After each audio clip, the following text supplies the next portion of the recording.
Әл-хауанун, әл-әфимун, адамдардың малын, ақысын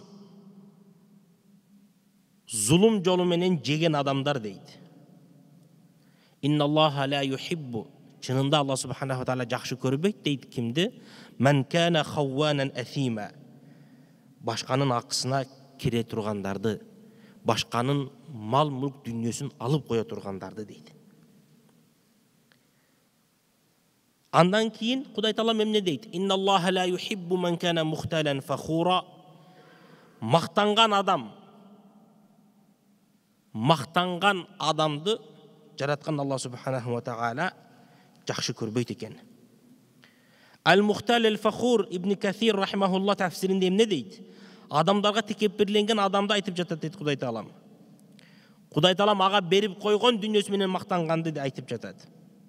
Ал Алланың астынан қадыры жоқ болады, анткени ал жаратқандың бергеніне жақсы амалдарды қылып шүкір қылбағандығы үшін дейді. Андан кейінгі түрі وَلَا تَبْغِي الْفَسَادَ فِي الْأَرْضِ, жер жүзінде бұзықылық қылбағын. إِنَّ اللَّهَ لَا يُحِبُّ الْمُفْسِدِينَ, чынында жаратқан Алла субханаху тағала бұзықыларды жақсы көрбейді деді. Бұзықылық қылған адам еме күчіне таянып бұзықылық қылады. Құдай Тағалам денсаулығын мықты қылған болады, залға барып тренировка қылып күчін толтырған болады дағы, күчіне таянып бұзықылық қылады. Же болбосом бийлигине таянып бұзықылық қылады. Құдай Тағалам анын пешенесіне жазып қойды, бір жақшы орынға отырды, чечүүчү орынға отырды. Ошол Құдай Тағалам берген нематты бір четинен, аманатты бір жағынан тақ атқарбай бұзықылық қыла тұрған болады. Үчүнчү, ким бұзықылық қылышы мүмкін? Туғандарына, таныштарына ишенген адам бұзықылық қылады.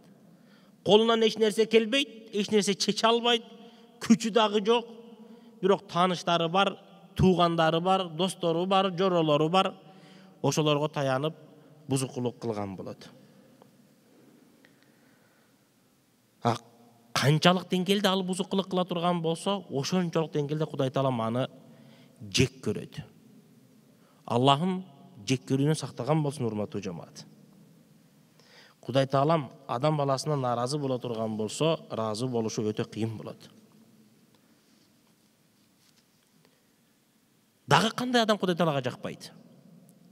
وَلَا تُسْرِفُوا إِنَّ اللَّهَ لَا يُحِبُّ الْمُسْرِفِينَ. İsraf qılbaqla жаратқан Алла субханаху ва тағала исраф қылуучыларды жақсы көрбейді дейді. Күлу вашрабу ва ла тусрифу. Жегіле, ичкіле, исраф қылбағыла, чынында исраф қылғандарды Құдай Тағалам жақсы көрбейді дейді. Алымдарымыз айтты: «Иннал исрафа хуа тафриту ауил ифрат фил ата». Ва қала ал-баъду: «Инна ас-сарафа хуа ма дуна ал-хаққи фи кулли шейин». Өте шегінен ашып кетуді айтады. Тамақ жегенде, ичкенде, жашағанда, киінгенде, дүние топтоғанда, ашықша, мұқтаждықтан ашықша жұмшап қоротып жібере тұрған болса, жаратқандың жек көрүүсүнө душар болып қалады. Қияматта адам баласы 4 нәрседен суралат дегенде, ошонун экөөсү анын тапқанына байланыштуу болот. Бул жашоодогу ырыскысына байланыштуу болот.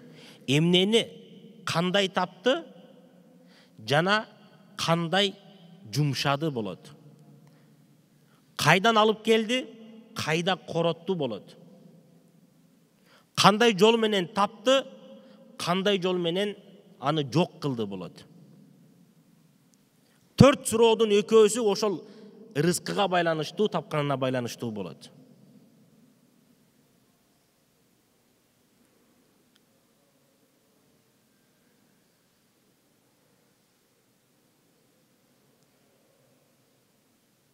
Кыяматта Алла субханаху ва тааланын астында эсеп китеп болгон учурда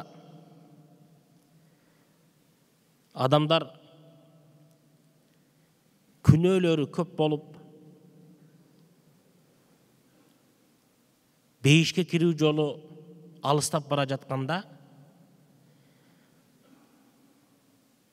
болушунча бардык варианттарга кирише баштайт. Кудай Таалам дагы мээримдүү зат. Мээримди 100ге бөлүп туруп, 100дөн 1 бөлүгүн жерге түшүрүп, таратып берген. Ошол адамдардын бардыгын арасындагы мээримдүүлүк, жаныбарлардын арасындагы мээримдүүлүк, атанын балага, эненин балага, бир туугандын бир тууганына болгон мээримдүүлүктүн бардыгы топтолуп келгенде 1%ке жетпейт. Калган 99% өзүндө калды. Кыяматта ошол элге таратып мээримдүүлүгүн көрсөтөт. Бардык күнөөлөрдү кечирет Кудай Таалам. Кимде ким тооба кылганга жетишип кала турган болсо. Ширк кылган адамдардын өздөрү тооба кыла турган болсо, Кудай Таалам тообаларын кабыл кылат. Бирок кимдикин кабыл кылбайт дегенде, башкалардын акысына киргендикини кабыл кылбайт. Анын намазы зыңк болсун, намазы жайында, 5 мал намазы калтырбай, каза кылбай окуган. Жума намазы өмүрү мечиттен калган эмес, биринчи катардан калган эмес. Орозону кармаган, Куранды жаттаган, садака зекетти чексиз берген, кайрымдуулуктарды түрү менен кылган. Бирок башка адамдын акысына кирген болсо, аны Кудай Таалам кечире албайт, урматтуу жамаат.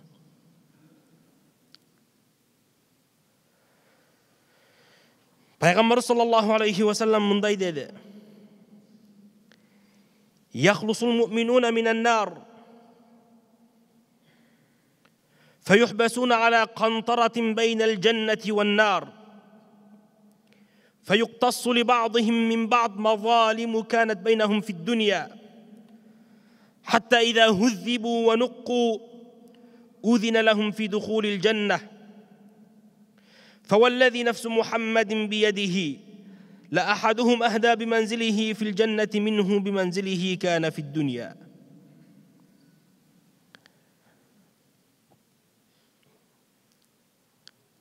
Кыяматта бейишке кире тургандар бейишке кирип, тозокко түшө тургандар тозокко түшүп,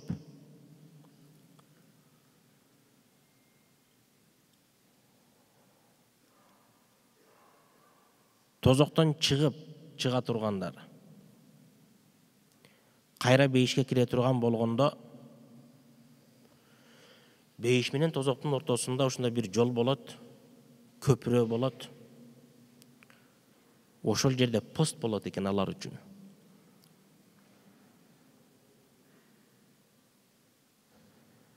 Кайсыл бир башка момун мусулманга тиешелүү акысы болгон болсо, ошол жерде бири-бирин кечиришип, тазаланышып, андан кийин гана бейишке киргизилет экен.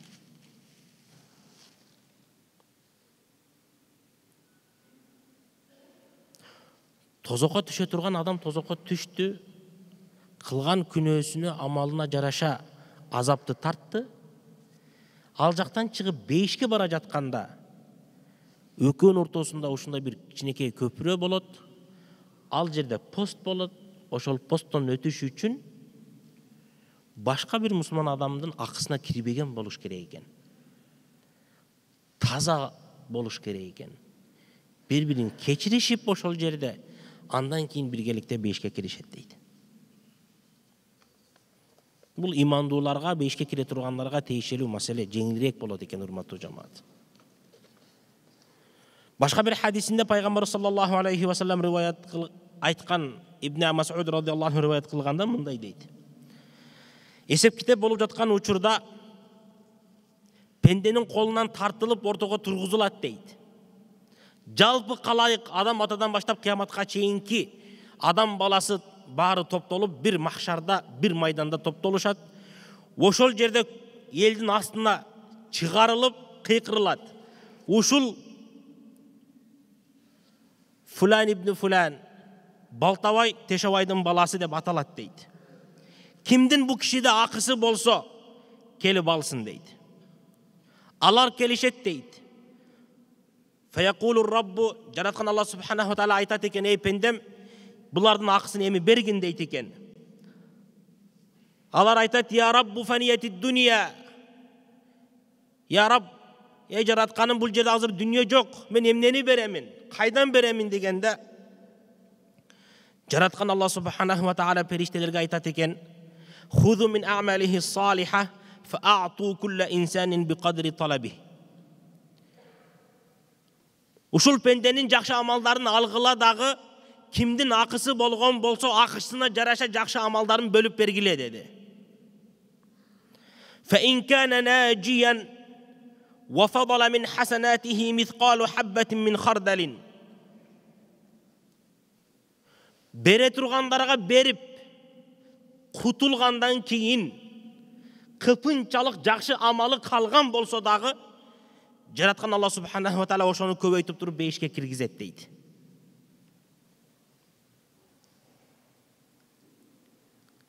Кутула албай кала турган болсо, тилекке каршы урматтуу жамаат, өзүңүздөр элестетиңиздер эмне болот. Мана ушул нерсе үчүн жараткан жактырбаган адамдардын эң төрүндө ким турат? Башка адамдарга зулум кылгандар турат. Күчүнү пайдаланып, мансабын пайдаланып,